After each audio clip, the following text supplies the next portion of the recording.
Deuteronomy chapter 28 व्यवस्था विवरण के पुस्तक 28 अध्याय को ध्यान करें। इस अध्याय में लिखा हुआ वचनों की संख्या 68 बहुत बड़ी अध्याय है, परंतु ये अध्याय इतना महान महत्वपूर्ण अध्याय है कि इस्राएलियों ने अपने जीवन को किस रीति से जीना है, चलना है, उसको कहने के लिए इस्तेमाल होने वाली एक दिल प्रकार की अध्याय है। ये महत्वपूर्ण अध्याय कहकर माना जाएगा। एक शरीर को दिल कितना प्रामुख्य है, इस्राएलियों में इस अध्याय उतना प्रामुख्य है, याद रखिएगा, क्योंकि इसमें आशीषें और शाप लिखा गया है। आशीषें 21 लिखा गया तो शाप 124 लिखा गया है। डूस से भी डोंट्स ज़्यादा है, आप लोग ध्यान देना है। करो कहकर कहने से भी ना करो कहकर कहने वाली बातें ज़्यादा है। इसका मतलब परमेश्वर मनुष्य के हृदय के बारे में कहा गया हुआ बात धोखा देने वाली और बीमार रोग होने वाली, उसको ग्रहण करने वाला कौन है कहकर इर्मिया के ग्रंथ में कहा गया हुआ बात कितना सत्य है। Man always thinks negative. मनुष्य ने परमेश्वर जो दिए हुए मार्गों को पूरा मिटाकर अपने मन से बुरे मार्ग पर वो मुड़ गया है, इसलिए वो उल्टा ही रहेगा और उल्टा ही सोचेगा। अच्छा हृदय से वो सोचेगा नहीं, इसलिए मनुष्य ने डाइवर्टेड एंड डिस्टर्ब्ड हार्ट को ही पाया रहेगा। इसलिए 124 श्राप, 21 आशीषें। देखिए, इस अध्याय की डिस्क्रिप्शन मैं कहूँगा, उसके बाद हम पढ़ते हुए चले।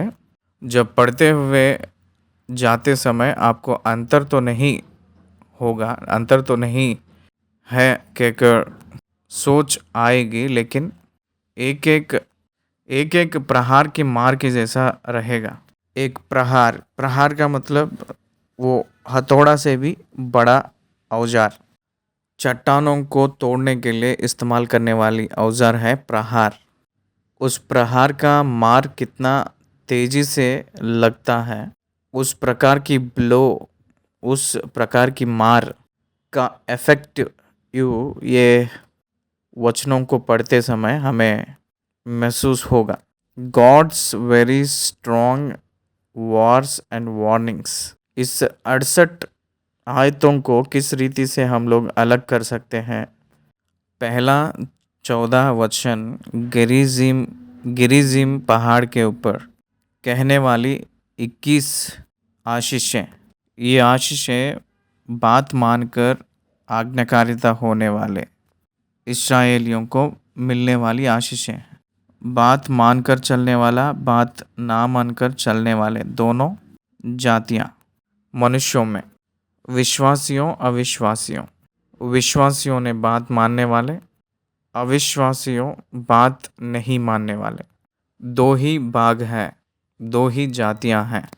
ये बातें मानने वाले पाने वाले आशीष और भलाई, बात नहीं मानकर चलने वाले शाप और कष्ट। 15 आयत से लेकर 20 आयत के बीच में 15 शाप हैं। ये बच्चों के बारे में, मटेरियल प्रॉस्पेरिटी के ऊपर श्राप। 21 आयत से लेकर 39 आयत तक 30 शाप हैं।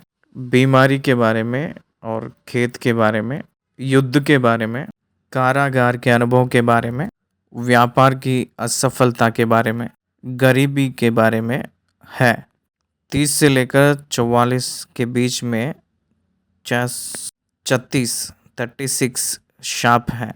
इस 36 शाप उस हार के बारे में, कारागार के बारे में, रोग के बारे में, हिंसा के बारे में है। 45 से लेकर 47 तक शाप के कारण एक अचंभ के रूप में रहेगा। वो ये है कि आशीषित हुए के बाद वो लोग बुरे के रूप में बदल जाएंगे। उन लोगों को जो मिलने वाली शाप है। 48 से लेकर 57 तक 21 शाप गुलामी के ऊपर और मृत्यु के ऊपर मनुष्य की मांस की बख्श कैनिबलिज्म बहुत गंभीर गरीबी के ऊपर है। 58 से लेकर 68 तक 28 शाप हैं।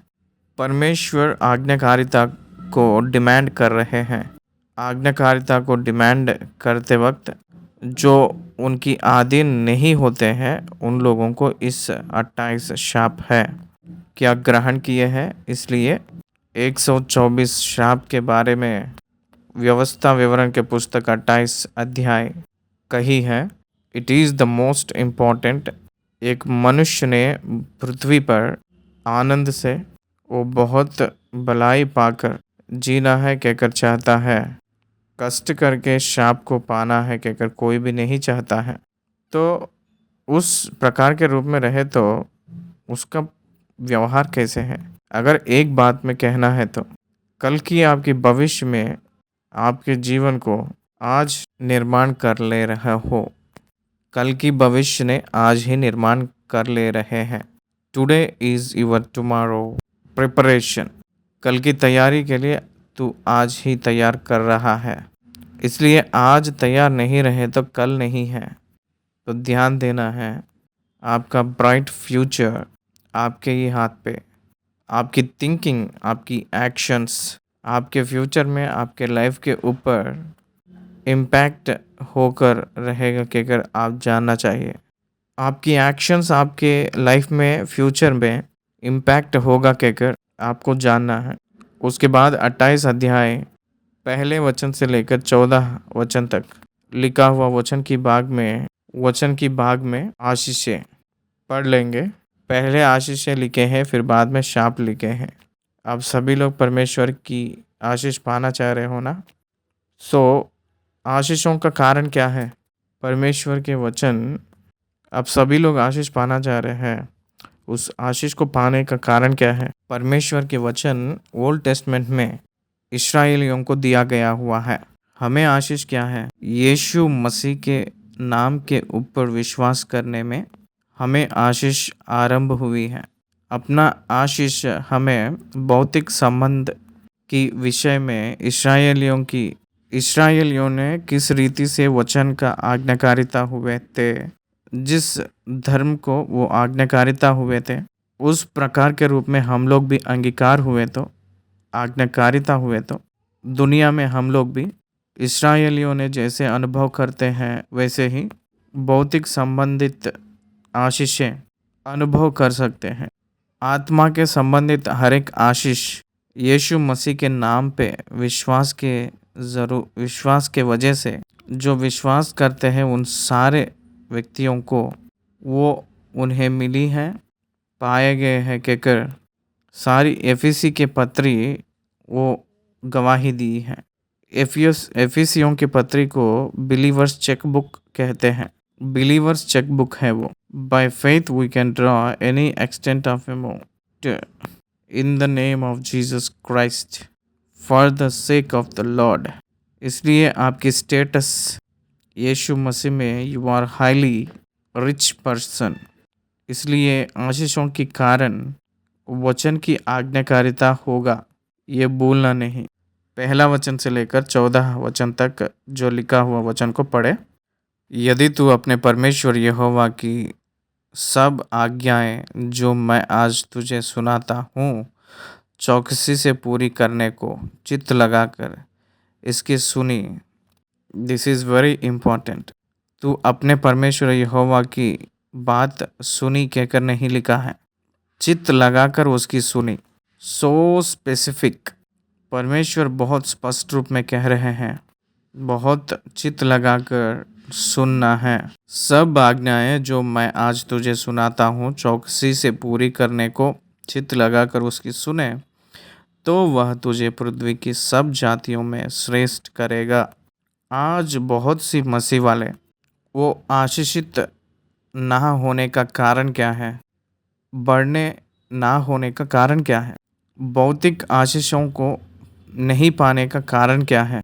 उन लोगों ने परमेश्वर की वचन जो करने के लिए कहा गया है वो ना करने के वजह से। परमेश्वर इस्राएलियों को क्या कहे थे पता है, काम करने के लिए कहे थे। उस काम का प्रतिफल मैं दूंगा कहकर कहे थे। काम में मन आप लगाकर करना है कहकर कहे थे। वो जो देगा विशेषज्ञता, और हम लोग मनुष्यों ने रखना है ध्यान और मन। क्या आपको समझ आ रहा है? मनुष्य का काम मनुष्य, परमेश्वर के काम परमेश्वर करेंगे वृद्धि में कहकर इस्राएलियों के बीच में है। हम लोग 26 अध्याय को आखिरी में जाते ही क्या कह लिए हैं व्यवस्था विवरण में? God's agreement with human and human agreement with God. तभी वो लोग परमेश्वर और प्रजा हुए थे। क्या समझ रहे हो? इसलिए आप मसीह वाले हो गए हैं कहकर कहे तो मैंने विश्वास किया था, बपतिस्मा लिया हूँ कहकर बैठकर इस दुनिया में परमेश्वर के वचन को आज्ञाकारिता नहीं हुए तो, पालन नहीं किए तो आप किस प्रकार के रूप में आशीर्वाद पाए हुए व्यक्ति के समान होंगे, धनी होंगे? आप कैसे बढ़ेंगे? आपकी एटीट्यूड बिल्ड नहीं हुए तो वचन के अनुसार आप किस प्रकार के रूप में धनी होंगे? इस्राएल का देश क्यों वो धनी हुई है?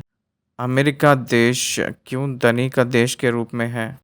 क्यों इंडियन क्रिश्चियंस पूर के रूप में दिखाई देते हैं? इसलिए ध्यान देना है कि वर्क में डिफरेंस सिर्फ वही है। इसलिए ध्यान लगाकर बात सुनना। इसका कहने का मतलब काम करने के लिए परमेश्वर की बातें जो कहे हैं उस बातों को चित्त लगाकर सुनना है। Just like parents. पेरेंट्स किस रीति से चित्त लगाकर मेरी बात सुनो कहकर कहते हैं। मेरे बात सुनो कहकर कहने का मतलब सिर्फ बात तक सुनो कहकर नहीं, मैं जो कह रहा हूँ उस बात को मानो कहकर उसमें है। आदम की वाटिका में परमेश्वर यहोवा जो आदम को रखे सो तब बात मानने का मतलब परमेश्वर जो कहे थे उस बात को मानकर करना। इसलिए मनुष्यों की विधि क्या है? वो जो कहे हैं उस बातों को करना ही सारे मनुष्य की विधि है कहकर सुलेमान ने लिखे हैं। इसलिए डू व्हाट गॉड सेज। माता मरियम ने कानान देश में जो काम कर रहे थे उस शादी में उन लोगों से क्या कही थी? Do what he says. Yeshu ने जो कहेंगे वो करो कहकर कहे थे। Do the work. काम करो। मैंने 23 सालों से परमेश्वर के वचन टेलीविज़न में कह रहा हूँ। उसकी प्रभाव मैंने इस दुनिया में देखा था। मेरे जो दोस्त लोग, परमेश्वर के दास लोग, मेरे मित्र लोग बहुत कष्ट के बारे में, बहुत कष्ट और अलग अलग यत्न करके वृद्धि हुए लोगों को मैंने देखा था। बहुत कष्ट उठाकर, बहुत परिश्रम करके वो लोग वृद्ध होना हम देखे थे। मेरे प्रिय भाई और बहन, आशीषें, भौतिक आशीषें काम के वजह से और आत्मिक आशीषें विश्वास के वजह से। मुझे विश्वास है कि कर्म नहीं किए तो जहाँ आप एक दुपट्टा डालते वहीं रहेंगे।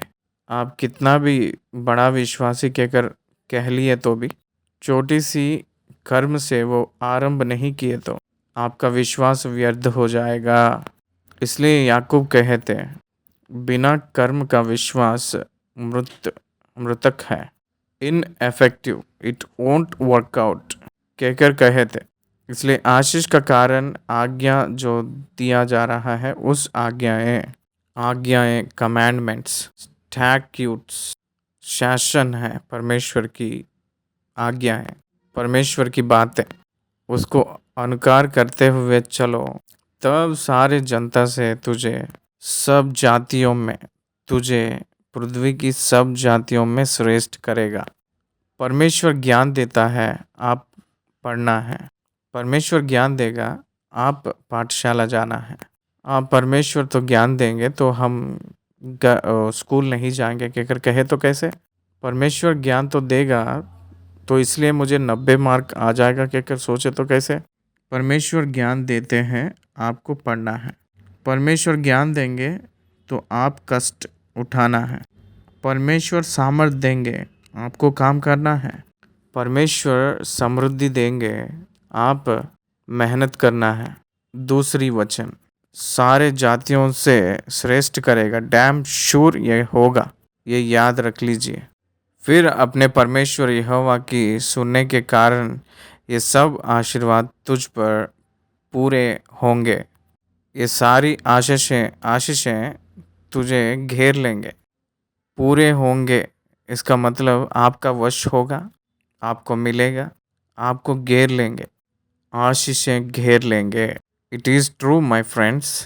धन्य हो तू नगर में, धन्य हो तू खेत में, धन्य हो तेरी संतान, धन्य तेरी भूमि की उपज और गाय और भेड़ बकरी आदि पशुओं के बच्चे।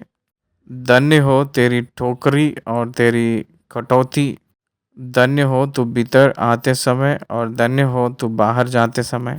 क्या ध्यान दे रहे हैं 6 वचनों में कितने प्रकार की आशीषें बताए थे, कितने आशीषें कहे थे।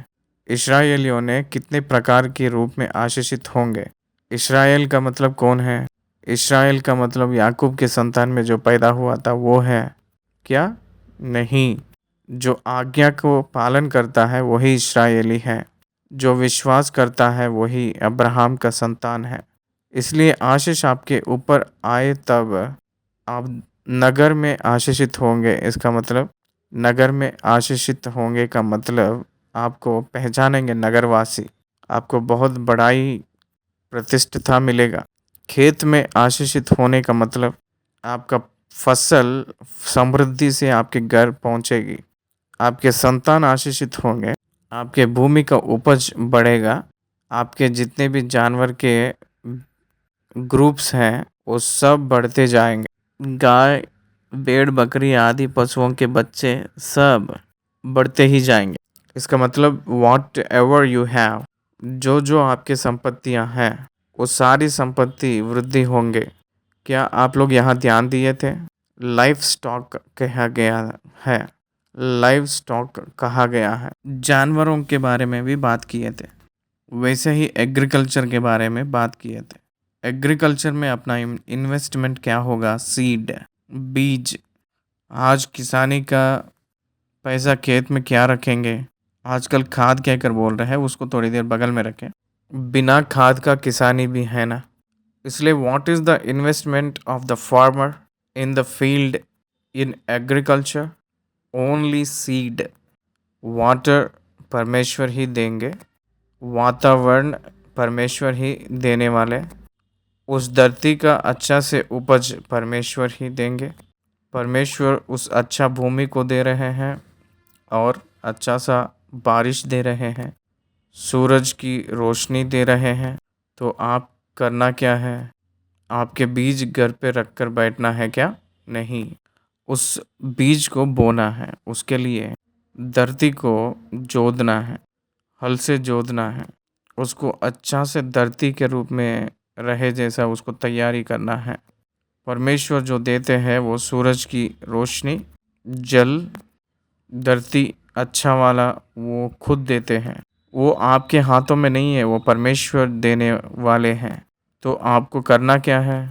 हल से जोतना है, उसको अच्छा से सींचना है, पत्थरों को हटाना है, अच्छा भूमि के रूप में बनाना है, बीज को प्रॉपर रूप में उसको बोना है, प्रॉपर टाइम में उसको बोना है, प्रॉपर टाइम में राइट सीड को राइट प्लेस में बोना है, उसको ध्यान देना है। एक छोटा सा पौधा के रूप में जो आया है, परमेश्वर उसको नहीं बचाएगा।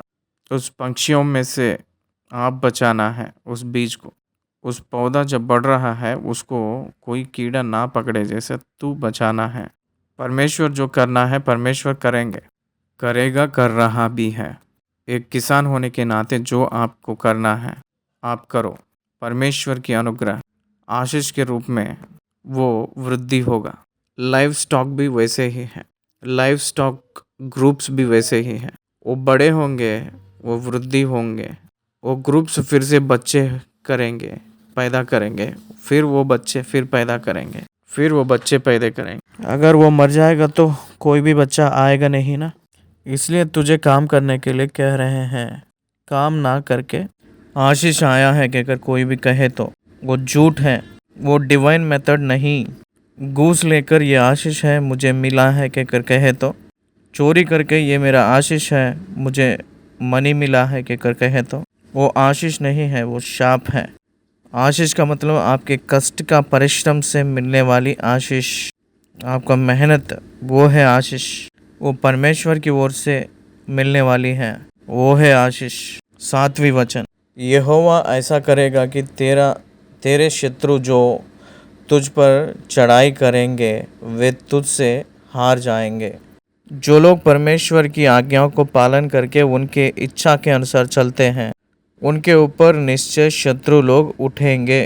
ये हमें बाइबल के ग्रंथ में अब्राहम से हम देख सकते हैं, इसहाक के पास देखे थे, याकूब के पास भी देखे थे, इस्राएलियों के इतिहास में बहुत बार देखे थे। परमेश्वर को ईमानदारी के साथ जब आप काम करेंगे, आपके विरुद्ध में अपवादी यानी शैतान उस शत्रुओं को उगाएगा, परंतु उनके बारे में आप देखने का ज़रूरत नहीं, परमेश्वर ही देखेगा। आपके शत्रुओं को आपके सामने हराएंगे, आपके ऊपर चढ़ाई करने के लिए जो आए थे। What kind of God. एक ही बात में कहना है तो एक छतरी जैसे हमें बचाती है वैसे हमें बचाएगा। उन लोग एक मार्ग में आपके ओर आएंगे, 7 मार्गों में वो लोग दौड़ भागेंगे। आपके पास जब आते समय इकट्ठा होके एकता में आए तो भी आपसे भागते समय वो लोग तितर बितर होकर भागेंगे। एकता में आना कितना सामर्थ्य का कार्य है, तितर बितर होके दौड़ भागना कितना दुर्बल की कार्य है। बहुत सामर्थ्य के लोग आकर वो लोग दुर्बल होकर दौड़ भागेंगे आपके सामने से होते हुए। तेरे कत्तों पर और जितने कामों में तू हाथ लगाएगा उन सबों पर यहोवा आशीष देगा। ये मसीह वाले समझना है, जानना है। आपके सारे यत्न में परमेश्वर आपको मदद करेंगे। जब परमेश्वर के सही संबंध, सही संगति, सही आत्मिक जीवन पाकर रहेंगे, आपको जो संभव होने वाले विषय के बारे में वो आज्ञा देंगे, वही आज्ञा देंगे। आप परिश्रम ना करके बहुत से विषय आपके वश होना आप देखोगे। आप जो कल्पना भी नहीं करते हैं वो आपके हो जाएंगे, आप देखते हैं।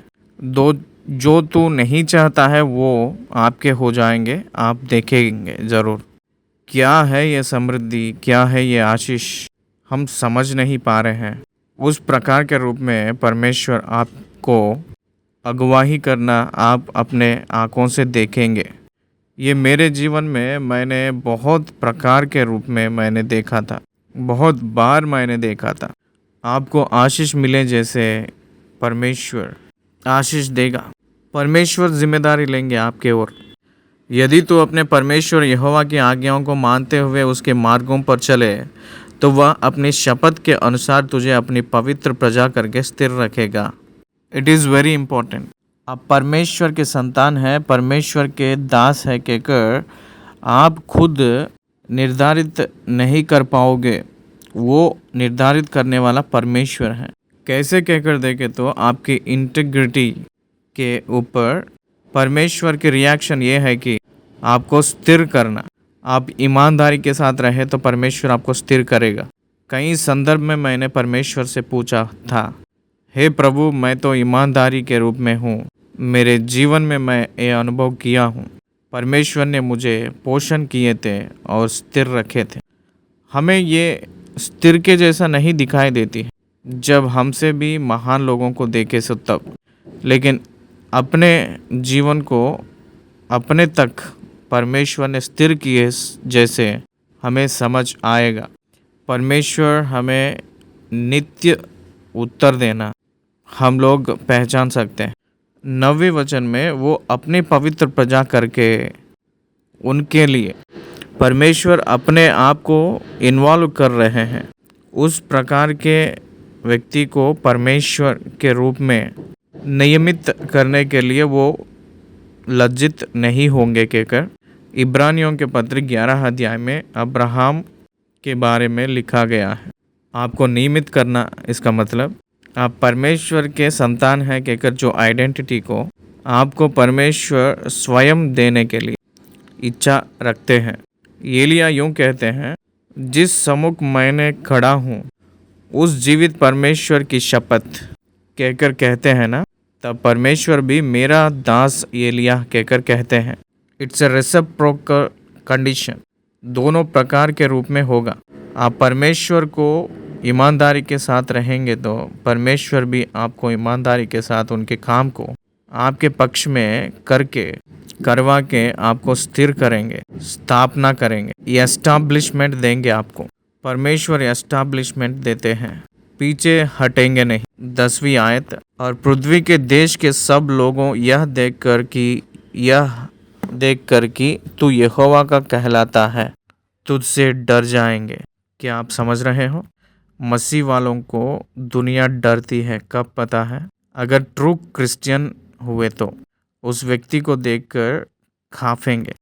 ट्रू क्रिश्चियन इंटीग्रिटी से, जस्टिस से, प्रेम से, धीरज से जीवन को बिताते वक्त उनकी और कोई भी टांग लगाएंगे तो होने वाली भयंकर अनुभव को चेक किए हुए व्यक्ति निश्चय डरेगा।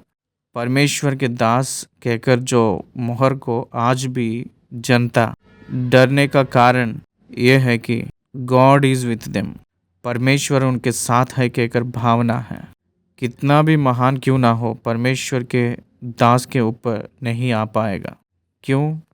परमेश्वर उनके साथ है कहकर जो भावना है। मेरे प्रिय भाई और बहन, इस्राएलियों को जो दिए हैं वादाएं, वो यीशु मसीह में हमें भी अपनाने के लिए हमें भी दे रहे हैं कहकर मैं अनुरोध कर रहा हूँ। लोग तुम्हें देखकर डरेंगे, पूरे दुनिया के प्रजा जनता आपसे डरेंगे। कुछ ही लोग नहीं, दुनिया के सब लोग, प्रेरितों को सब लोग देखकर डरे थे। भविष्यवक्ताओं को राजा लोग डरे। कारण यह है कि परमेश्वर उन्हें वो डर दिए थे। फिरौन ने मूसा को देखकर काफ रहा था, कारण परमेश्वर ही उसको डराया था। 11वीं आयत, और जिस देश के विषय यहोवा ने तेरे पूर्वजों से शपथ खाकर तुझे देने को कहा था, उसमें वह तेरी संतान की और भूमि की उपज की और पशुओं की बढ़ती करके तेरी भलाई करेगा। और जिस देश के विषय यहोवा ने तेरे पूर्वजों से शपथ खाकर तुझे देने को कहा था, उसमें वह तेरी संतान की और भूमि की उपज की और पशुओं की बढ़ती करके तेरी भलाई करेगा। बढ़ती करके और भलाई करेगा। बढ़ती और भलाई, अबंडेंट, भौतिक संबंधित जीवन को इस्राएलियों से वादा किए थे, अब वो पूरा करके दिखा रहे हैं। इस्राएल देश ने अपनी आंध्रा का उतना भी नहीं रहेगा। उतना छोटा सा देश है वो। उतनी छोटा देश, कितना इकॉनमी, कितना प्रभाव, कितना टेक्नोलॉजी, कितना युद्ध की संपत्ति, कितना बुद्धि की संपत्ति। आज दुनिया में जो है बहुत सी सॉफ्टवेयर सब वहीं से आया हुआ है। यहूदियों से जो अत्यधिक डेवलप हुई सॉफ्टवेयर्स, मैंने अनुरोध कर रहा हूँ, उन लोगों को परमेश्वर जो दिए थे वादा उसको पूरा किए हैं और आपको और मुझे वो निश्चय पूरा करेंगे कहकर मैं अनुरोध कर रहा हूँ। 12, यहोवा तेरे लिए अपने आकाश रूपी उत्तम भंडार को खोलकर तेरी भूमि पर समय पर मेघ बरसाया करेगा और तेरे सारे कामों पर आशीष देगा और तू बहुतेरी जातियों को उधार देगा, परंतु किसी से तुझे उधार लेना ना पड़ेगा। एक विश्वासी सेल्फ सपोर्टेडली रहेगा। एक विश्वासी कंप्लीट मैन के रूप में रहेगा। अगर एक विश्वासी निश्चय सच्ची में वो काम करने वाला है तो, अगर वो आलसीपन वाला नहीं है तो, क्रम रूप में जीवन जीने वाला रहे तो, जो व्यर्थ विषय के ऊपर ना लालच किया हुआ व्यक्ति है तो, आर्थिक धन को बहुत सावधानी से बचाने वाला रहे तो, उधार करने का ज़रूरत नहीं है। आप उधार देने के स्थिति में रहेंगे, किसी से उधार लेने की स्थिति में आप नहीं रहेंगे कहकर इस्राएलियों को परमेश्वर ने वादा किए थे। Why not for the Christians? क्या मसीह वालों को नहीं किए थे वादा? मसीह वालों को ये वा- जारी नहीं होगा क्या? क्या मसीह वाले उधार पे रहेंगे? आप लोग देखिए, भारत देश में जो उधार है, कुछ लाखों करोड़ों उधार है। कुछ लाखों करोड़ों पे है उधार दूसरे देशों से। कौन दिया है इस उधार? World bank. वहाँ के धन कौन दिए थे? Christian countries. कोई भी संकोच नहीं है इसको बोलने में। इसलिए वर्ल्ड बैंक में मनी किसका है? ईसाई देश लोगों का, इज़राइल प्रजा के। आज सारी दुनिया को वो लोग उधार दिए उस रूप में है, उस स्थान में है। कारण क्या है? आज भारत देश वृद्धि होने का देश इस बात कहने से उधार लेने के देश के रूप में हम लोग देख सकते हैं। अपने जो भी राष्ट्र है, देश है, सब उधार लेने का ही काम किया जा रहा है। हर एक व्यक्ति के सर पे बहुत सी उधार, 1 लाख लमसम अपने राज्य की सरकार डाल के जा रहे हैं। क्यों उधार कर रहे हैं? तो इज़राइल लोग क्यों उधार नहीं ले रहे क्या? क्यों? इज़राइल देश पूरा तो डेजर्ट एरिया टाइप का है, तो उन लोग कैसे अपने जीवन को सुख शांति से चला रहे हैं? कारण क्या है पता है? They are hard workers. वो लोग काम करने वाले जैसे हमें दिखाई दे रहे हैं। काम करने के बारे में यीशु मसीह ने एक बात कहे थे यूहन्ना रचित सुसमाचार में। मेरे पिता इससे पहले काम कर रहे थे, मैं भी काम कर रहा था। इसलिए काम करना परमेश्वर की गुण है, परमेश्वर की पुत्रों की गुण है। बहुत श्रद्धा से काम करना है। अगर आप परमेश्वर के दास हो तो बुद्धि से, श्रद्धा से अपना कलीसिया को निर्माण कर लो। आप परमेश्वर के दास हो तो बहुत श्रद्धा से अपने टेलीविज़न प्रोग्राम को निर्माण कर लेना है। आप परमेश्वर के दास हो तो श्रद्धा से आपको जो दिया गया है उस ऑर्गेनाइजेशन को बिल्ड कर लेना है। अगर आप ट्रांसलेशन करने वाला व्यक्ति है तो श्रद्धा से आप अपने राइटिंग्स को डेवलप कर लेना है। अगर आप टेक्नीशियन है तो आप टेक्निकल नॉलेज को श्रद्धा से डेवलप कर लेना है। टाइम को पास करते हुए, व्यर्थ रूप में अपना समय बर्बाद करते हुए, परमेश्वर हमें कुछ नहीं कर रहा है कहकर परमेश्वर को निंदा ना करो कहकर अनुरोध कर रहा हूँ। We need to change ourselves. We need to develop ourselves. अपने आप को हम लोग सुलझाव कर लेना है कहकर मैंने अनुरोध कर रहा हूँ। 13वीं वचन, और यहोवा तुझको पूछ नहीं किंतु सिर ही ठहराएगा, और तू नीचे नहीं परंतु ऊपर ही रहेगा। यदि परमेश्वर यहोवा की आज्ञाएं जो मैं आज तुझको सुनाता हूँ तो उनके मानने में मन लगाकर चौकसी करे, और जिन वचनों की मैं आज तुझे आज्ञा देता हूँ उनमें से किसी से दाहिने या बाएं मुड़ के पराये देवताओं के पीछे ना हो ले और ना उसकी सेवा करे।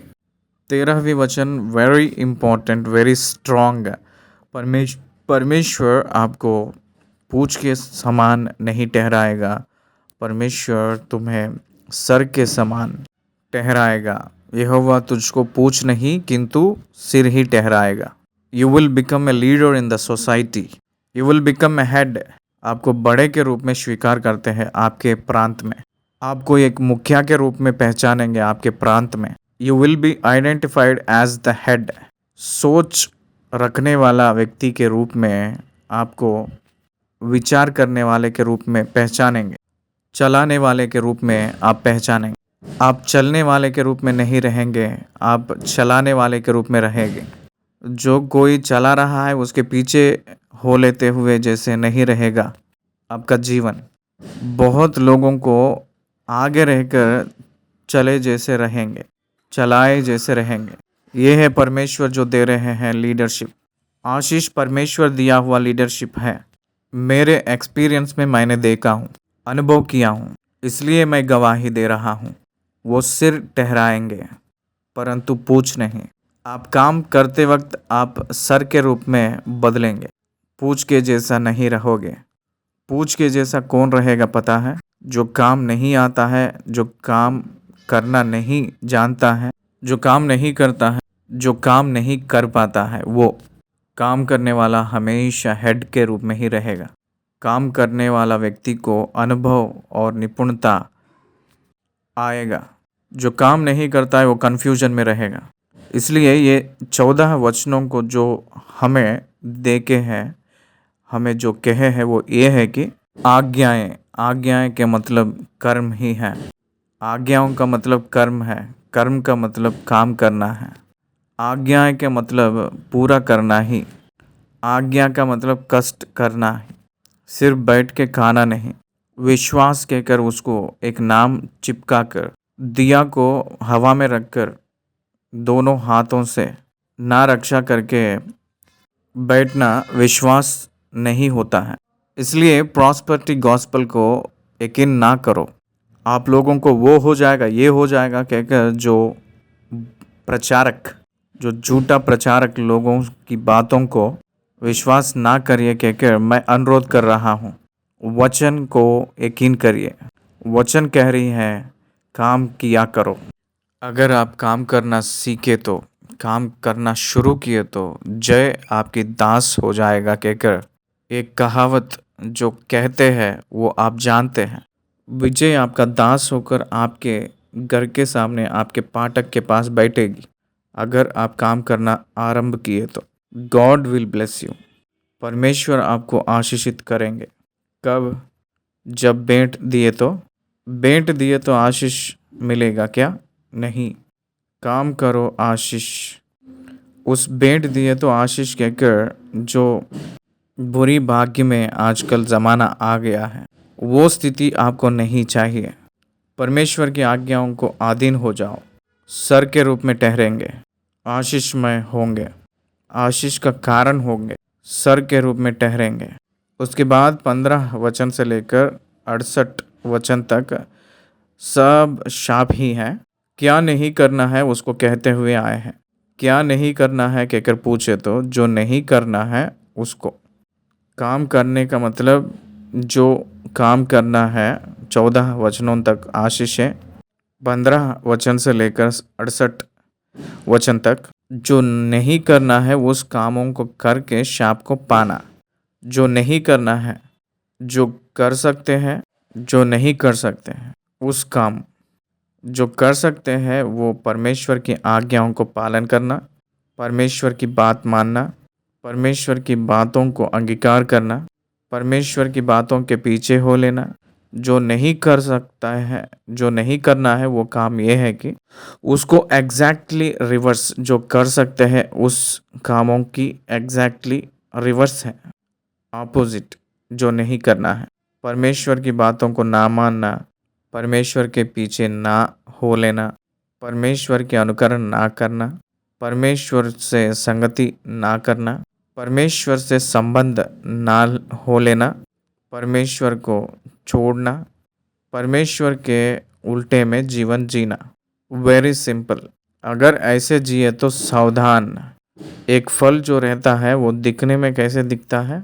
बहुत बढ़िया रूप दिखाई देती है, लेकिन उसको खोलेंगे तो उसके अंदर पूरा कीड़े दिखाई देते हैं। उसको हमारी भाषा में तेलुगु में मेडी पंडू कहते हैं। वैसे ही दुनिया में लोगों को देखे तो कितना धनी रूप में दिखाई देते हैं, कितना खुशी से, कितने आनंद से, कितने बढ़ाई से दिखाई देते हैं। घर के अंदर जाइए, अंदर जाए तो शाप पूरा उसी में दिखाई देती है। मेरे प्रिय भाई और बहन, आशीष में घरों को जाइए। आशीष का मतलब क्या होता है? उनके घरों में दिखाई देते हैं, उनके धन में नहीं, उनके शीशे में नहीं, उनके जीवन में दिखाई देते हैं, जीवन जीने के तरीके में दिखाई देते हैं। मुस्पोकुली धोखा ना खाओ, परमेश्वर लज्जा नहीं होंगे। मनुष्य ने जो बोएगा उसी को काटेंगे कहकर जो कहा गया है वो वचन सत्य है। आइए हम लोग 15 वचन से शुरू करें। 15 से लेकर 68 तक जो लिखा हुआ वचनों में जो शाप है उसको जानेंगे। व्यवस्था विवरण के पुस्तक 28 अध्याय उसकी 15 आयत से। परंतु यदि तू अपने परमेश्वर यहोवा की बात ना सुने और उसकी सारी आज्ञाओं और विधियों के पालने में जो मैं आज सुनाता हूँ चौकसी नहीं करेगा तो ये सब शाप तुझ पर आ पड़ेंगे। इस शब्द को अंडरलाइन कर लीजिए, ना सुने। क्या आप समझ रहे हो? मैं आज सुनाता हूँ, मैं आज, ये बात मूसा ने कह रहे हैं। परंतु यदि तू अपने परमेश्वर यहोवा की बात ना सुने और उसकी सारी आज्ञाएं और विधियों के पालने में जो मैं आज सुनाता हूँ चौकसी नहीं करेगा, तो इसलिए ये मूसा की बातें नहीं जो आज मूसा बता रहे हैं, वो परमेश्वर की बातें हैं। सेवक की बातें सेवक की बातें नहीं, वो परमेश्वर की बातें हैं। उसको आज्ञाकारिता होना है, वचन की आज्ञाकारिता होना है, सेवक की खुद की बातें नहीं। धोखेबाज की बातों को आज्ञाकारिता होना है कहकर नहीं, वचन की आज्ञाकारिता होना है। परंतु यहाँ मूसा की बातों की आज्ञाकारिता होना है क्योंकि वो परमेश्वर की बातें हैं। यहोवा की बात ना सुने, ना सुने का मतलब अपने कान से ना सुने कहकर अर्थ नहीं। कान से सुने के बाद उसको अंगीकार ना किए तो, उसका अनुकरण नहीं किए तो, उस बातों के पीछे नहीं चले तो कहकर अर्थ है। किससे कह रहे हैं? इस्राएलियों से ही कह रहे हैं। इस्राएलियों का मतलब कौन है? अब्राहम की संतान ही, याकूब का ही संतान है। लेकिन संतान याकूब का ही हो, संतान अब्राहम का ही हो, तो भी श्राप। परमेश्वर की बात ना सुने तो, ना माने तो शाप ही है। इसलिए मैं तो 4 पीढ़ियों का मसीह वाला हूँ, 5 पीढ़ियों का मसीह वाला हूँ कहकर कहने से नहीं चलेगा। इंडिविजुअली आपको उद्धार की अनुभव होनी चाहिए। व्यक्तिगत रूप में आप परमेश्वर से संगति बना के रखना है। व्यक्तिगत रूप में आप यीशु मसीह के स्वरूप में बदलते रहना है। व्यक्तिगत के रूप में आप परमेश्वर की काम करते हुए रहना चाहिए इस धरती पे। वैसे ना करते हुए अगर आप जो कहे हैं उस बात के अनुसार ना सुने तो, ना माने तो, बात नहीं मानने का अर्थ यह है कि जो कहे हैं उसको नहीं करना, जो कहे हैं उस बात के अनुसार काम नहीं किए तो, जो कहा गया है उस बात की अंदर जो काम नहीं किए तो, इन सारे शाप सब आपके ऊपर होगा। उस शाप तुझ पर आ पड़ेगा, इसका मतलब निश्चय आ पड़ेगी, कुछ भी नहीं हटेगा, सब होगा, सब शाप तुझे आएगा कहकर कहा जा रहा है।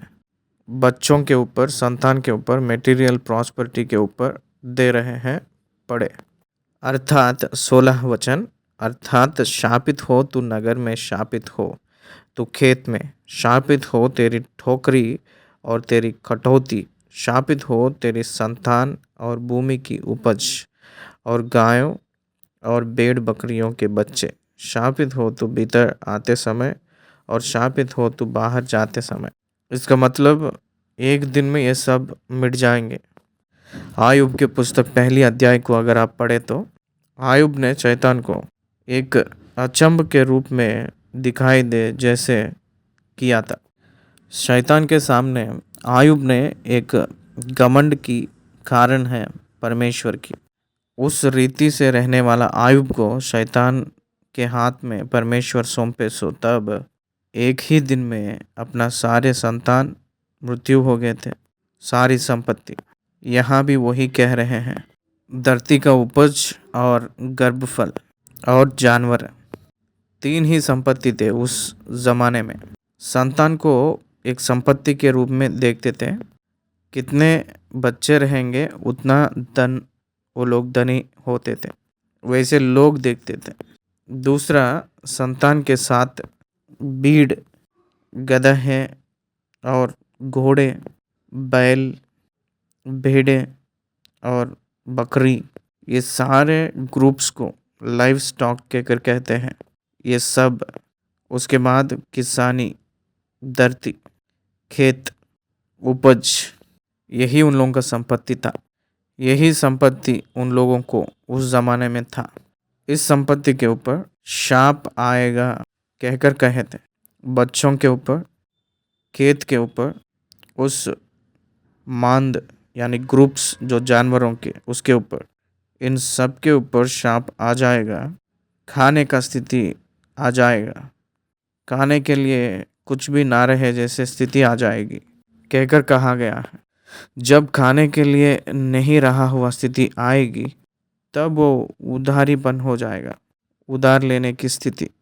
जिस जिस जिस काम में तू हाथ लगा है उसमें यहोवा तब तक तुझको शाप देता और बयातुर करता और धमकी देता रहेगा जब तक तू मिट ना जाए और शीघ्र नष्ट ना हो जाए। यह इस कारण होगा कि तू यहोवा को त्याग कर दुष्ट काम करेगा। सत्य काम और दुष्ट काम क्या समझ आ रहा है? सत्य कार्य का मतलब अच्छा काम। परमेश्वर की आज्ञाएं सत्य कार्य हैं। परमेश्वर के विरुद्ध दुष्ट काम है। इसलिए दुष्ट काम यानी क्रिया, पहले से जो मैंने बता रहा हूँ ना, क्रिया क्रिया क्रिया, काम। विश्वास रहे तो कर्म करेंगे, विश्वास ना रहे तो दुष्ट काम करेंगे। एक अविश्वासी अविश्वासी संबंधित काम ही करेगा। वो परमेश्वर को इच्छा नहीं है, इसलिए परमेश्वर अपनी वादाएं उसको नहीं देगा, परंतु शाप को उस व्यक्ति को सौंप देंगे कहकर अर्थ है। 21वीं वचन, और यहोवा ऐसा करेगा कि मरी तुझ में फैलकर मारी तुझ में फैलाकर उस समय तक लगी रहेगी जब तक जिस भूमि के अधिकारी होने के लिए तू जा रहा है उस पर से तेरा अंत ना हो जाए। यहोवा तुझको क्षय रोग से और ज्वर और दाह और बड़ी जलन से और तलवार और जुलूस और गोरुई से मारेगा, और ये उस समय तक तेरा पीछा किया रहेंगे जब तक तेरा सत्यानाश ना हो जाए। इसका मतलब तेरे पीछे पड़े रहेगा।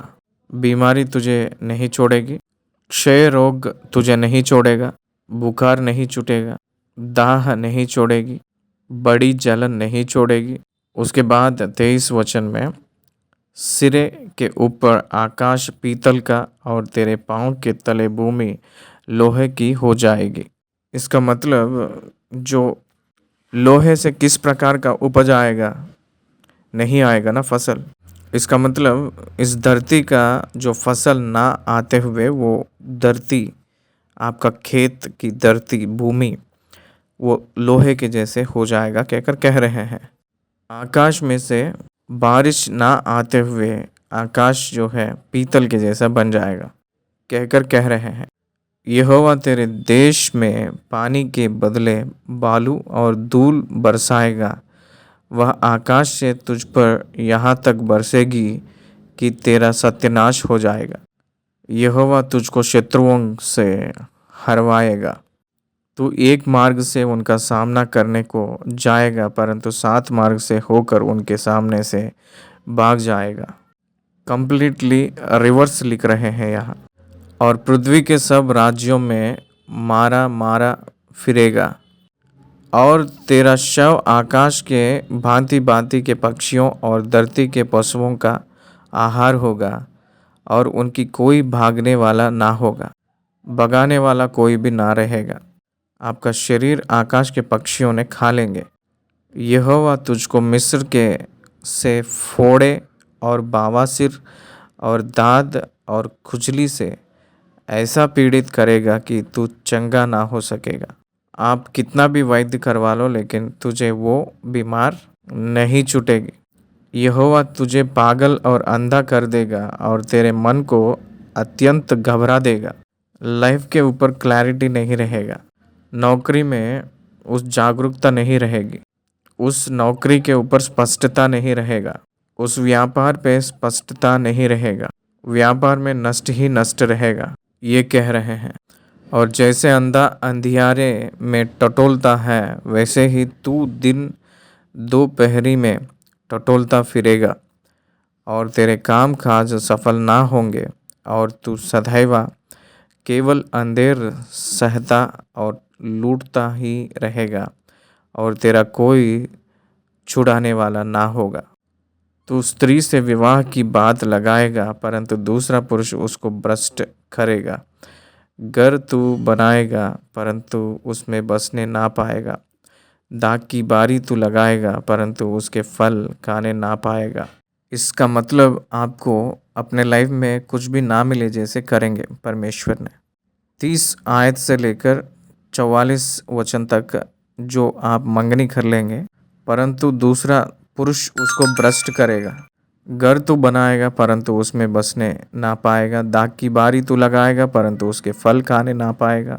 तेरा बैल तेरी आंखों के सामने मारा जाएगा और तू उसका मांस खाने ना पाएगा। तेरा गदहा तेरी आंख के सामने लूट में चला जाएगा और तुझे फिर ना मिलेगी। तेरी भेड़ बकरियां तेरे शत्रुओं के हाथ लग जाएगी और तेरी ओर से उनका कोई छुड़ाने वाला ना होगा। तेरे बेटे बेटियां दूसरे देश के लोगों के हाथ लग जाएंगे। ये बहुत सी दुख की बात है उन लोगों को, क्योंकि इस्राएलियों ने अन्य लोगों से विवाह नहीं करते हैं, लेकिन उन लोगों के आंखों के सामने ही उन लोगों के बेटे बेटियों को अन्य लोग ले चले जाएंगे और उनके लिए छाव से देखते देखते तेरी आंखें रह जाएंगे और तेरा कुछ बस ना चलेगा। तेरा कुछ बस ना चलेगा, कुछ नहीं कर पाओगे। You can't find them. उन लोग दूसरे प्रांत में ले चले जाएंगे। वुमेन ट्रैफिकिंग आएगा, तब आप वो लोग कहाँ हैं कहकर देख के वैसे रह जाओगे। तेरी भूमि की उपज और तेरी सारी कमाई एक अनजाने देश के लोग खा जाएंगे। तेरी सारी कमाई एक अनजाने देश के लोग खा जाएंगे और सर्वदा तू केवल अंधेर सहता और पीसा जाता रहेगा, यहाँ तक कि तू उन बातों के कारण जो अपने आंखों से देखेगा पागल हो जाएगा। सावधान, यहोवा तेरे घुटनों और टांगों में वरन नाक से सीक तक भी असाध्य फोड़े निकाल कर तुझको पीड़ित करेगा। 36 यहोवा तुझको उस राजा समेत जिसको तू अपने ऊपर ठहराएगा तेरे और तेरे पूर्वजों के लिए अनजानी एक जाति के बीच पहुंचाएगा और उनके मध्य में रहकर तू खाट और पत्थर के दूसरे देवताओं की उपासना और पूजा करेगा। वो लोग आपके ऊपर प्रभुता करेंगे। तो पूछ के समान हो जाएगा कहकर अर्थ आ रही हैं यहाँ। और उन सब जातियों में जिनके मध्य में यहोवा तुझको पहुंचाएगा, वहाँ के लोगों के लिए तू चकित होने का और दृष्टांत और शाप के कारण समझा जाएगा। तो खेत में बीज तो बहुत सा ले जाएगा परंतु उपज थोड़ी ही बटोरेगा, क्योंकि टिड्डियाँ उसे खा जाएंगी। ये सब पढ़ते वक्त डर लगता है। ये सब किसान लोगों को संभव हुआ अनुभव के रूप में दिखाई दे रहा है। ये सब किसान लोगों के जीवन में हम लोग देखे हुए अनुभव हम लोग यहाँ पढ़ सकते हैं। 44 वचन तक ये शाप दिखाई दे रहे हैं। तेरे सारे देश में जैतून के वृक्ष को होंगे परंतु उनका तेल तू अपने शरीर में लगाने ना पाएगा, क्योंकि वे जड़ जाएंगे। तेरे बेटे बेटियां तो उत्पन्न होंगे परंतु तेरे रहेंगे नहीं, क्योंकि वे बंधुआई में चले जाएंगे।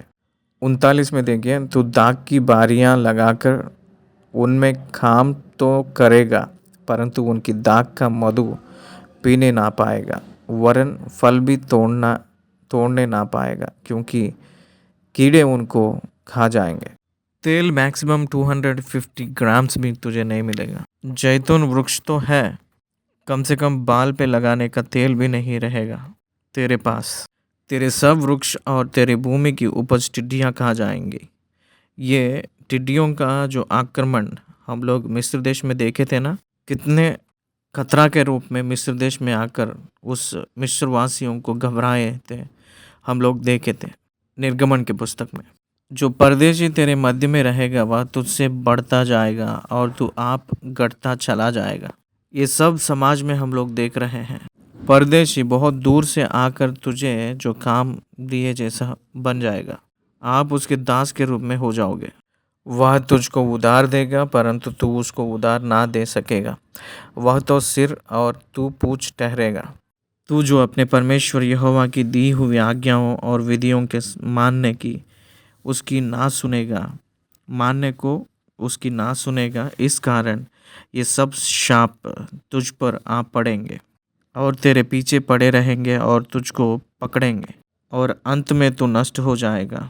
उसके बाद जो 2 वचन है, आशीष पाए के बाद में भी शाप में आना, वह तो सिर और तू पूँछ ठहरेगा। ध्यान से देखिए, तू जो अपने परमेश्वर यहोवा की दी हुई आज्ञाओं और विधियों के मानने की उसकी ना सुनेगा, इस कारण ये सब शाप तुझ पर आ पड़ेंगे और तेरे पीछे पड़े रहेंगे और तुझको पकड़ेंगे और अंत में तू नष्ट हो जाएगा। ये सब क्यों हो रहा है? उसका एक ही कारण है, तू उनकी बात नहीं सुना, वचन को छोड़ दिया है, परमेश्वर के सम्मुख छोड़ दिया है, परमेश्वर को छोड़ दिया है, प्रार्थना छोड़ दिया है, संत लोगों की संगति छोड़ दिया है। इस प्रकार के लोगों को, बहुत सी लोगों को मैंने देखा था और वे तुझ पर और तेरे वंश पर सदा के लिए बने रहकर चिन्ह और चमत्कार ठहरेंगे। तू ही नहीं, तेरे वंश पूरा संतान भी। तू जो सब पदार्थ की बहुतायत होने पर भी आनंद और प्रसन्नता के साथ अपने परमेश्वर यहोवा की सेवा नहीं करेगा। तेरे पास सारे पदार्थ की बहुतायत होने पर भी आनंद और प्रसन्नता के साथ अपने परमेश्वर की सेवा नहीं कर पाओगे। It is your mistake, it is your punishable action. सजा ये पाना है कि वहाँ आप परमेश्वर की आज्ञाकारिता नहीं हुए थे, सब पाए के बाद में भी, कहकर कहा जा रहा है। तो 48 से लेकर 57 तक वचनों को ध्यान देंगे। ये मृत्यु के बारे में और मनुष्य खाने वाली चीज़ के बारे में, यानी बहुत गंभीर गरीब के बारे में कहा गया है। इस कारण तुझको भूखा, प्यासा, नंगा और सब पदार्थों से रहित होकर अपने उन शत्रुओं की सेवा करनी पड़ेगी जिन्हें यहोवा तेरे विरुद्ध भेजेगा, और जब तक तू नष्ट ना हो जाए तब तक वह तेरी गर्दन पर लोहे का जुआ डाल रखेगा। लोहे का जुआ का मतलब जो पसंद नहीं हुआ काम को करवाना, इसका अर्थ आती है यहोवा तुझको तेरे विरुद्ध दूर से वरन पृथ्वी के छोर से वेग से उड़ने अकाब आकाबसी एक जाति को चढ़ा लाएगा जिसकी भाषा तू नहीं समझेगा। बेबीलोनियंस जो आए थे उस प्रकार के रूप में ही आए थे। इस्राएलियों ईस्वी पूर्व 570 में यहूदी लोग बेबीलोन जो गुलामी में गए से थे, जब जो आकर इन लोगों को गुलामी में लेकर गए थे, वो क्रूर जानवर के रूप में वो बेबीलोनियंस ही था। उस जाति के लोगों का व्यवहार क्रूर होगा। वे ना तो बूढ़ों का मुंह देखकर आदर करेंगे और ना बालकों पर दया करेंगे, और वे तेरे पशुओं के बच्चे और भूमि की उपज यहाँ तक खा जाएंगे कि तू नष्ट हो जाएगा, और वे तेरे लिए ना अन्न, ना नया दाख मधु और ना टटका तेल और ना बछड़े ना मेमने छोड़ेंगे, यहाँ तक कि तू नष्ट हो जाएगा। वो लोग आके पूरा लूटेंगे, सारे लोगों को, जानवरों को ले चले जाएंगे, तेरे लिए कुछ भी नहीं रखेंगे। और वे तेरे परमेश्वर यहोवा के दिए हुए सारे देश के सब फाटकों के भीतर तुझे घेर रखेंगे। वे तेरे सब फाटकों के भीतर तुझे उस समय तक घेरेंगे जब तक तेरे सारे देश में तेरी ऊंची ऊंची और दृढ़ शहर पनाह है जिन पर तू भरोसा करेगा गिर ना जाए। बाबिलोन राजा ने, नबूकदनेस्सर ने पूरा यरूशलेम को घेर कर उसको जलाकर, मंदिर को गिराकर, शहर पनाहों को जलाकर चला गया था। एज इट इज़ हुआ था इतिहास में। क्यों? विश्राम दिन को वो लोग पालन नहीं किए थे। मूर्तियों की पूजा किए थे वो लोग, इसलिए परमेश्वर उन लोगों को सौंप दिए थे 52 वचन से। और वे तेरे परमेश्वर यहोवा के दिए हुए सारे देश के सब फाटकों के भीतर तुझे घेर रखेंगे। वे तेरे सब फाटकों के भीतर तुझे उस समय तक घेरेंगे जब तक तेरे सारे देश में तेरी ऊंची ऊंची और दृढ़ शहर बना है जिन पर तू भरोसा करेगा गिर ना जाए। तब गिर जाने और उस संकट के समय जिसमें तेरे शत्रु तुझको डालेंगे, तू अपने निज जन्माए बेटे बेटियां का मांस जिन्हें तेरे परमेश्वर यहोवा तुझको देगा खाएगा। राजा के ग्रंथ में दो स्त्री लोग राजा के पास आकर एप्लीकेशन रख रहे थे, कल हम लोग इनका बेटा को खाए हैं, आज आपके बेटे को ले आ कहकर कहे तो वो नहीं ला रही हैं, मैंने क्या करना है कहकर पूछे तो राजा ने अपने कपड़े को फाड़ लिया था कहकर लिखा है। मनुष्य की मांस खाने के लिए कैसे रहेंगे उस परिस्थिति में। उनका स्वभाव जब कोमलता में रहता था कुछ काल पहले, बहुत सुकुमार के रूप में जो रहा करते थे मनुष्य, और तुझ में जो पुरुष कोमल और अति सुकुमार हो वह भी अपने बाय और अपने प्राण प्रिय और अपने बचे हुए बालकों को क्रूर दृष्टि से देखेगा, और वह उनमें से किसी को भी अपने बालकों के मांस में से जो वह आप खाएगा कुछ ना देगा, क्योंकि गिर जाने और उस संकट में जिसमें तेरे शत्रु तेरे सारे फाटकों के भीतर तुझे घेर डालेंगे उसके पास कुछ ना रहेगा। इसका मतलब नेबुकदनेस्सर जब आया था वो यही किया था, 2 साल यरूशलेम के चारों तरफ पूरा घेर के रखा था, बाहर से अंदर भोजन वस्तु को ना आए जैसे किया था, अंदर के लोग बाहर ना जाए जैसे किया था। अंदर पूरा जो फसल उपज खत्म हो गए के बाद मनुष्यों ने जो सारे जानवर को खा चुके के बाद खाने के लिए कुछ ना रहे तो अपने खुद के बेटे बेटियों को खाने का स्थिति पे आ चुके थे। कितना बुराई की बात है ये। और वह उनमें से किसी को भी अपने बालकों के मांस में से जो वह आप खाएगा कुछ ना देगा, क्योंकि गिर जाने और उस संकट में जिसमें तेरे शत्रु तेरे सारे फाटकों के भीतर तुझे घेर डालेंगे उसके पास कुछ ना रहेगा। और तुझ में जो स्त्री यहाँ तक कोमल और सुकुमार हो कि सुकुमारपन और कोमलता को मरे भूमि पर पांव धरते भी डरती हो, वह भी अपने प्राण प्रिय पति और बेटे और बेटी को अपने खेरी वरन अपने जने हुए बच्चों को क्रूर दृष्टि से देखेगी, क्योंकि गिर जाने और उस संकट के समय उसमें तेरे शत्रु तुझे तेरे फाटकों के भीतर घेर कर रखेंगे। वह सब वस्तुओं की गति के मारे उन्हें चिपके खाएगी। इससे भी बहुत बुराई और क्या होगा, जो गर्भवती स्त्री डिलीवरी होते समय अपने खेरी को खाने के लिए यत्न करती है और अपने जनी हुई बच्चे के ऊपर भी वो दया नहीं दिखाएगी कहकर लिख रहा है वचन। ये हथौड़े से भी बड़ा औजार से मारे तो कितना दर्दनाक दुख रहेगा, उससे भी भयंकर सजा परमेश्वर की बात ना मानकर चलने वालों के ऊपर ये आएगा कहकर कहा गया है। आ चुके थे इतिहास के हिसाब से, ये सच में आ चुका है कहकर एक सबूत है, हम लोग इतिहास में देख सकते हैं। 57 वचन को हम लोग देख रहे हैं, जो दया ना किया हुआ एक माँ के रूप में, एक पत्नी के रूप में दिखाई दे रहे हैं।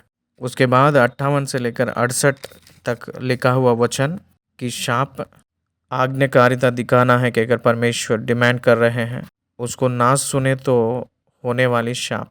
परमेश्वर का डिमांड क्या है? यदि तू इन व्यवस्था के सारे वचनों का पालन करने में जो इस पुस्तक में लिखे हैं चौकसी करके उस आदरणीय और भय योग्य नाम का जो यहोवा तेरे परमेश्वर का है भय ना माने, तो इससे पहले बात ना सुनी तो कहकर कहे थे वो सारे शाप, इस समय भय नहीं खाए तो भय योग्य होकर भय ना माने तो, परमेश्वर की भय ना माने तो यहोवा तुझको और तेरे वंश को अनोखे अनोखे दंड देगा। वे नष्ट और बहुत दिन रहने वाले रोग और बारी बारी दंड होंगे। और वो मिस्र के उन सब रोगों को फिर तेरे ऊपर लगा देगा जिनसे तू भय खाता था, और वे तुझ में लगे रहेंगे। और जितने रोग आदि दंड इस व्यवस्था की पुस्तक में नहीं लिखे हैं, उन सबों को भी यहोवा तुझको यहाँ तक लगा देगा कि तेरा सत्यानाश हो जाएगा। और तू जो अपने परमेश्वर यहोवा की ना मानेगा, इस कारण आकाश के तारों के समान अनगिनती होने के बदले तुझ में थोड़े ही मनुष्य रह जाएंगे। इसका मतलब मर जाएंगे। आकाश के तारों के सामने अनगिनती होना मतलब अब्राहम को जो दिया हुआ वादा है, ये आपके संतान को आकाश के तारागण के जैसे मैंने वृद्धि करूंगा कहकर कहे थे, वो किए थे।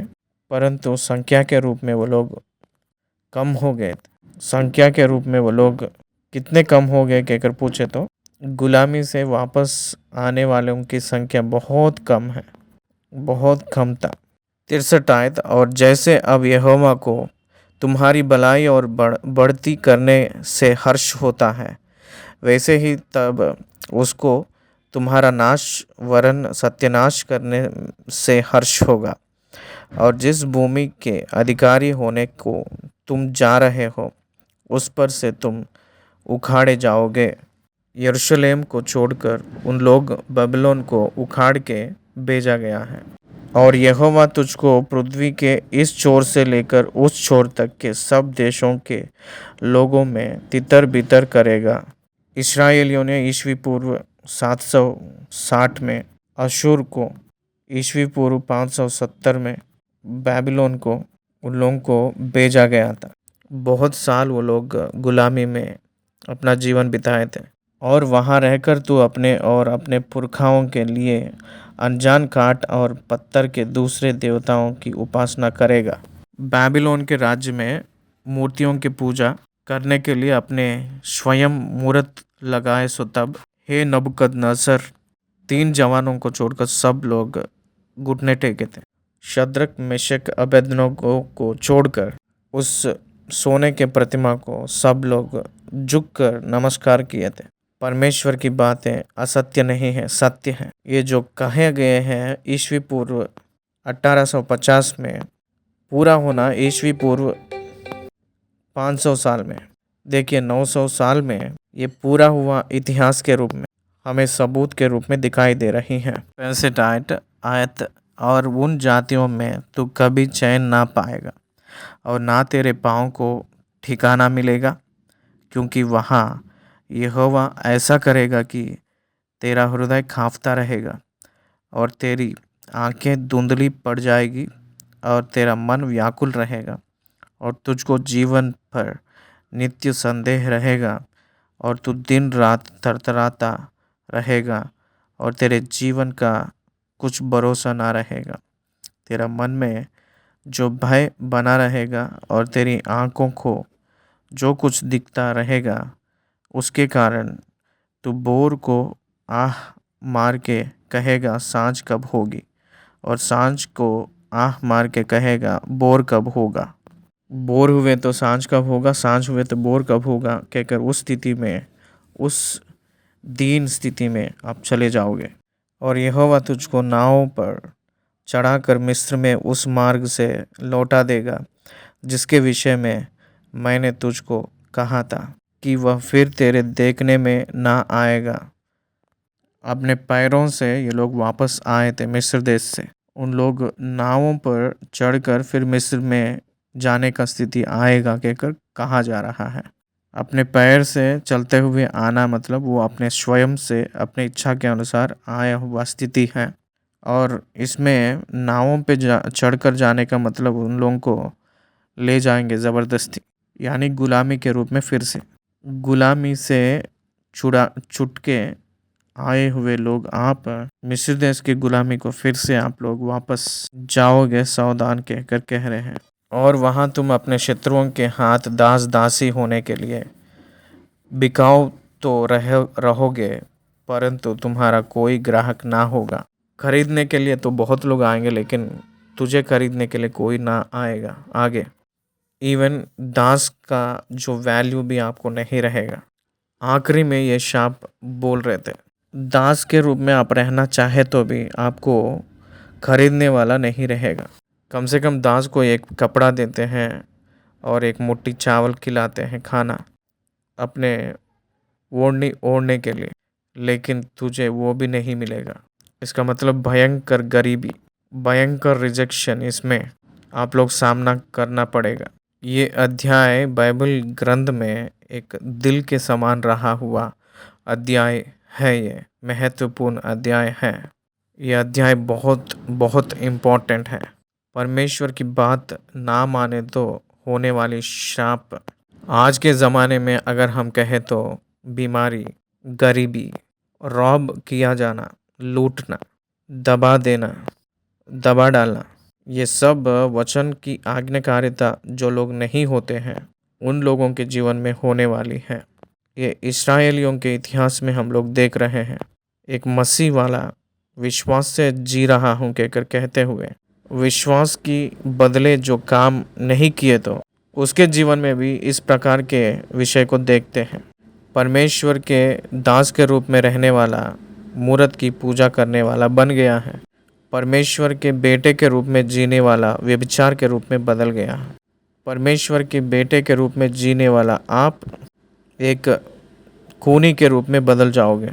परमेश्वर के संतान के रूप में जीने वाला आप अगर चोरी करने वाले के रूप में बदल जाओगे तो इस दुनिया में परमेश्वर की क्रोध आपके ऊपर रहेगा। ईसाई का मतलब यीशु मसीह को हृदय में अपनाकर विश्वास करके खुलेआम ईसाई का जीवन जीने वाला, ईश्वी की रूप को दिन दिन बदलने वाला है। यीशु के रूप में नाम तो मसीह वाला है लेकिन घूस लेता है। नाम तो मसीह वाला है लेकिन व्यभिचार है। नाम तो मसीह वाला है लेकिन लूटने वाला, लुटारू। नाम तो मसीह वाला है लेकिन झूठा। नाम तो मसीह वाला है लेकिन माता पिता को ध्यान नहीं देता। नाम तो मसीह वाला है लेकिन किसी से प्यार नहीं करता, लूटेगा। क्या लाभ है मसीह वाले के रूप में रहने से? सिर्फ मसीह वाला कहकर नाम चिपका के लज्जित होता है। मेरे बातों को ख़त्म कर रहा हूँ।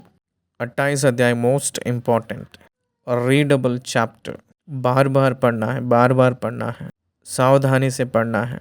उस शाप को हम लोग याद किए तो ही बहुत भयंकर है। उस चीज़ों में ना गिरे जैसे परमेश्वर की बातों को माने जैसे एक निर्णय ले लो। परमेश्वर के वचन न्यू टेस्टमेंट और नया नया पत्रियाँ जो न्यू टेस्टमेंट में है बहुत से पढ़ो। सुसमाचार पुस्तक बहुत अच्छे से पढ़ो। प्रेरितों के काम, प्रकाशित वाक्य बहुत अच्छे से पढ़ना। आप जो चलना है वो मार्ग आपको समझ आएगा। जो पवित्र परमेश्वर के जन को ध्यान दो। परमेश्वर के वचन में जो लोग हैं वो लोग किस प्रकार के रूप में कष्ट उठाए थे। आइडियोलॉजी ऑफ जीसस क्राइस्ट क्या है पता कर लो। इसलिए मैं परमेश्वर की सेवा में आ गया हूँ कहकर वैसे ही बैठे ना रहो। आपको जो दिया गया है काम उसमें ईमानदारी के साथ चलो। परमेश्वर आपको आशीष देंगे। 28 अध्याय ख़त्म किए हैं। 29 अध्याय उसके बाद ध्यान करें। 28 अध्याय ख़त्म हुई है। धन्यवाद।